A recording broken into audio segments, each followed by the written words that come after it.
എന്തുകൊണ്ട് ഇവിടെ എത്തി എന്ന് വെച്ചാൽ കൃത്യമായ സിസ്റ്റം ഫോളോ ചെയ്തുകൊണ്ടാണ് അല്ലെ. പല ആളുകളും പറയാറുണ്ട് ഞാൻ 5 വർഷമായിട്ട് ആർസിബിലുണ്ട്, 10 വർഷമായിട്ട് ആർസിബിലുണ്ട്.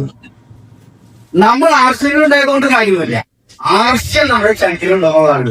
ഹലോ, ആർസ്യം നമ്മുടെ ശരീരത്തിലുണ്ടാവോ? നമ്മൾ പ്രിയോറിറ്റി കൊടുക്കുന്നത് ആർസിബിനാണോ മറ്റൊരാണോ? ആർസിബിൽ ഐഡിയ എടുത്തിട്ട് നമ്മൾ എന്ത് ചെയ്യും? മാർക്കറ്റിന് പോയിട്ട് പഠിക്കും അല്ലെ. ഇൻകം എവിടെ ആഗ്രഹിക്കും? ആർസിബിൽ അല്ലെ. അങ്ങനെ പറ്റോ? അപ്പൊ നമ്മൾ ആർസിബിലുണ്ടായിരിക്കും ആത്മാർത്ഥമായിട്ട് ഈ ഒരു എനർജി നിങ്ങൾക്ക് ഒരു 3 വർഷം കീപ്പ് ചെയ്യാൻ സാധിച്ചാൽ എവിടേക്കാണ് പ്രോഗ്രാം നടക്കുന്നത് അവിടെയൊക്കെ നിങ്ങൾക്ക് നിങ്ങളെ കൊണ്ടെത്താൻ സാധിച്ചാൽ വീണ്ടും വിളിക്കേണ്ട. എനിക്ക് വളരെ അഭിമാനമുണ്ട്. ചെന്നൈയിൽ നിന്ന് 5 പേര് വന്നു, മാഹിയിൽ നിന്ന് 5 പേര് വന്നു. കാരണം ഞാൻ നേരിട്ട് നേതൃത്വം നൽകുന്ന ഒരു ടീമാണത്. സത്യത്തിൽ എന്നോട് ചോദിച്ചിട്ടല്ല.